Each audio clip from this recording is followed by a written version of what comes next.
Doctor BR Ambedkar Konaseema జిల్లా సకినేటిపల్లి మండలం అంతర్వేదికర ప్రకాశపురంలో సుమారు 100 కుటుంబాలు నివసిస్తున్నారు. 1930-31వ సంవత్సరంలో ముత్యాల మెమోరియల్ సహకార సమిష్టి వ్యవసాయ సంఘంగా ఏర్పాటు చేసుకున్నారు. ప్రభుత్వం తమకిచ్చిన దాదాపు 500 ఎకరాల భూమిని 900 మంది సభ్యులు వ్యవసాయం చేసుకుని జీవించేవారమని, ఈ ప్రాంతంలో వరి, జొన్న, వేరుశెనగ మొదలగు పంటలు పండించి వ్యవసాయం మీదే ఆధారపడి జీవించేవారు. 1996లో తమ పాలిట శాపంగా ఆక్వా సాగు ప్రారంభం అయ్యి మొత్తం పంట పొలాలు ఉప్పు నీటితో నిండిపోయి పంట పొలాలు, మంచినీటి చెరువు, పంట కాలువలు ఉప్పు నీరు ప్రవహిస్తూ తమ జీవనోపాధికి గండి కొట్టి తీవ్ర ఇబ్బందులు పాలు చేసిందని ప్రకాశపురం వాసులు వాపోయారు.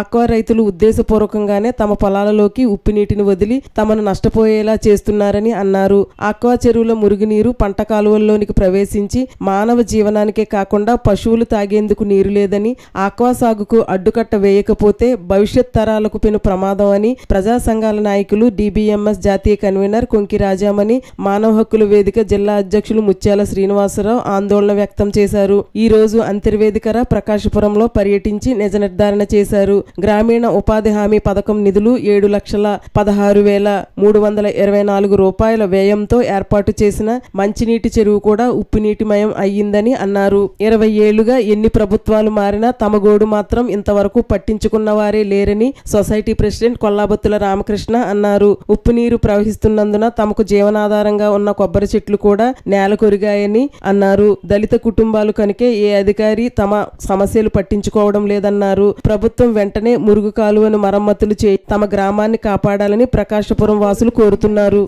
మమ్మల్ని గౌరవించి మీ అందరూ వచ్చారు. మీరెంతో పెద్దవారు. మా సమస్యలు చెప్పుకోవడానికి మాకు ఈ అవకాశం ఇచ్చిన మీ అందరికీ కూడా నా హృదయపూర్వక ధన్యవాదాలు తెలుపుకుంటున్నాను. అలాగే మేము మా పెళ్ళైన కొత్తలో మా బిడ్డలు, చంటి బిడ్డల్ని గొట్టు మీద కూర్చోబెట్టి మా అత్తగారిని అక్కడ పెట్టి, లేకపోతే పెద్దవారు ఎవరుంటే వాళ్ళని పెట్టి మేము చేల్లో దిగి చక్కగా పూడుకునే వాళ్ళము, కలుపులు తీసుకునే వాళ్ళము, కోతలు కోసుకునే వాళ్ళము.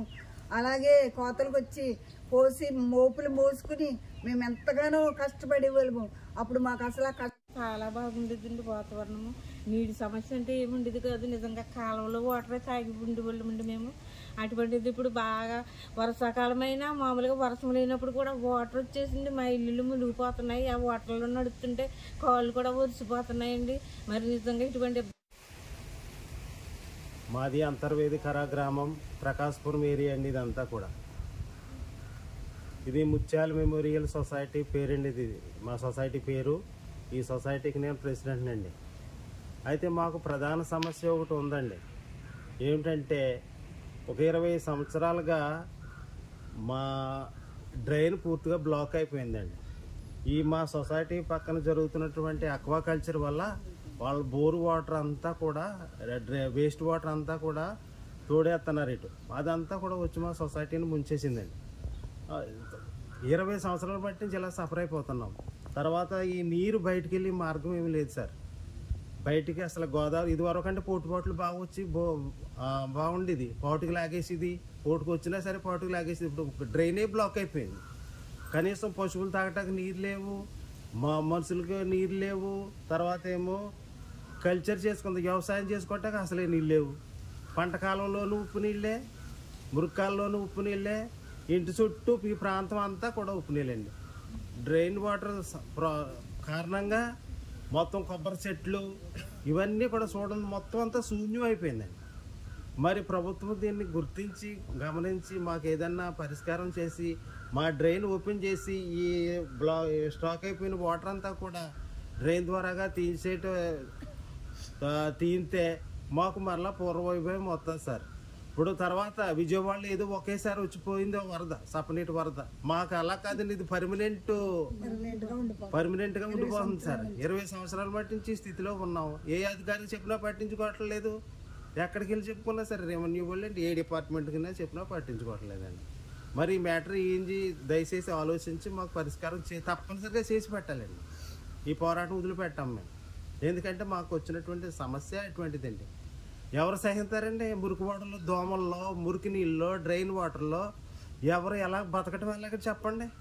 ప్రభుత్వం కను తెలిసి మా వంక చూడాలి, మాకు న్యాయం చేసి పెట్టాలండి. మా కలెక్టర్ గారు దయచేసి కలెక్టర్ గారిని రిక్వెస్ట్ చేస్తున్నాను. కలెక్టర్ గారు ఖచ్చితంగా ఈ విషయంలో యాక్షన్ తీసుకుని మాకు న్యాయం చేసి పెట్టకపోతే I'm going to meet the deputy CM and CM. I send this matter to the Prime Minister also.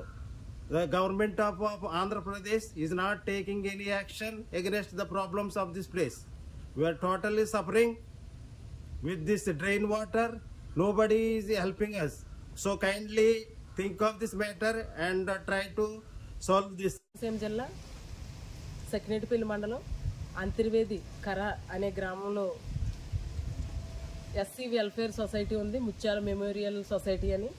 ఆ సొసైటీలో 900 మంది వరకు సభ్యులు ఉన్నారు. వాళ్ళందరికీ కూడా 1930-35 సంవత్సరంలో ఈ ల్యాండ్ కేటాయించడం జరిగింది. అయితే 1930-35 సంవత్సరం నుంచి కూడా దాదాపు చాలా సంవత్సరాలు వీళ్ళు పంట పొలాలు సాగు చేసుకుంటూ జీవించారు. పంటలు బాగా పండాయి. అయితే 1996లో ఆక్వాకల్చర్ అనేది రావడం జరిగింది. ఇంకా అప్పటి నుంచి కూడా ఇక్కడ పంటలు లేవు. అలాగే ఈ చెరువులు సాగు వల్ల మురుగునీరు, ఉప్పు నీరు అది ఎక్కువ వచ్చేయడం వల్ల చెరువులు, పంట పొలాలు, అలాగే కాలువలు కూడా చప్పనీటి కాలువలు కూడా ఉప్పు నీటిమయమైపోయి చాలా దారుణమైన పరిస్థితిలో ఉండటం జరిగింది. ఇక్కడ పంట పొలాలు అయితే ఇప్పుడు పండే స్థితిలో లేవు. మొత్తం అన్నీ కూడా ఉప్పు నీటితో, మురుగునీటితో నిండి ఉన్నాయి. అయితే ఇక్కడున్న ప్రజలకు కూడా ఏమీ పని చేసుకోవడానికి కూడా పనిపాట్లు లేవు. అయితే ఈ పంట పొలాలు ఉన్నప్పుడు పని చేసుకుని ఎవరు వ్యవసాయ భూములు వాళ్ళు సాగు చేసుకుని జీవించేవాళ్ళు. అయితే ఇప్పుడైతే మాత్రం చాలా దయనీయమైన పరిస్థితిలో ఉన్నారు. అలాగే ఈ ఉప్పు నీరు, ఈ చెరువుల నీరు అంతా పోవడానికి మురుగు కాలువ ఒకటి ఉంది. అయితే ఆ మురుగు కాలువ కూడా మొత్తం అది మూసివేయబడి ఉంది. దాన్ని మొత్తం బాగు చేయించాల్సిన ఆవశ్యకత ఎంతైనా ఉంది. ఆ మురుగు కాలువ కనుక అది ప్రవహించగలిగితే ఈ నీరంతా కూడా, ఉప్పు నీరంతా కూడా ఆ మురుగు కాలువ ద్వారా పైకి వెళ్ళిపోయి ఇక్కడ పంట పొలాలు అయితే మాత్రం కొంచెం నీరు, ఉప్పు నీరు అయిపోయి పంటలు పండే అవకాశం అయితే ఉంది. ఇక్కడ ప్రజలు కూడా మంచినీళ్ళు తాగడానికి మంచినీళ్ళు కూడా లేకుండా చాలా ఇబ్బందులు పడుతున్నారు. బయట నుంచి నీళ్లు కొనుక్కుంటున్నారు. అంతేకాకుండా పశువులు తాగడానికి కూడా ఇక్కడ నీళ్ళు లేవు. కాలువలో, చిన్న కాలువలో చూస్తే కూడా ఉప్పు నీటిమయమైపోయినాయి. అయితే ఆ నీటిలో ఈ ప్రజలు ఏదైనా కారణం చేత ఆ కాలువలో ఏ చేతులు కాళ్ళు కడుక్కుందామన్నా కూడా దిగితే మొత్తం ఇవన్నీ కూడా స్కిన్ డిసీజెస్ అయితే రావడం జరుగుతుంది. అయితే కొంతకాలం 20 సంవత్సరాలుగా ఈ బాధలు అనుభవిస్తున్నారు. ఎన్నో గవర్నమెంట్లు వచ్చే 20 సంవత్సరాల నుంచి ప్రభుత్వాలు రావడం, ప్రభుత్వ అధికారులు రావడం, చూడడం, పరిష్కరిస్తానని చెప్పడం, హామీ ఇవ్వడం, వెళ్ళిపోవడం. అలాగే ఓట్లు వేయించుకుంటున్నారు తప్ప ఈ ప్రభుత్వాలు పట్టించుకోవడం లేదు. అధికారులు కూడా వీటిని చూసి చూడనట్టు అలా వ్యవహరిస్తున్నారు. ఇక్కడ ప్రజలైతే చాలా చాలా దయనీయమైన పరిస్థితిలో ఉన్నారు. ఈ భావి తరాలు ఎలా జీవించాలనే ప్రశ్నార్థకంగా కూడా ఇక్కడ కనపడుతుంది.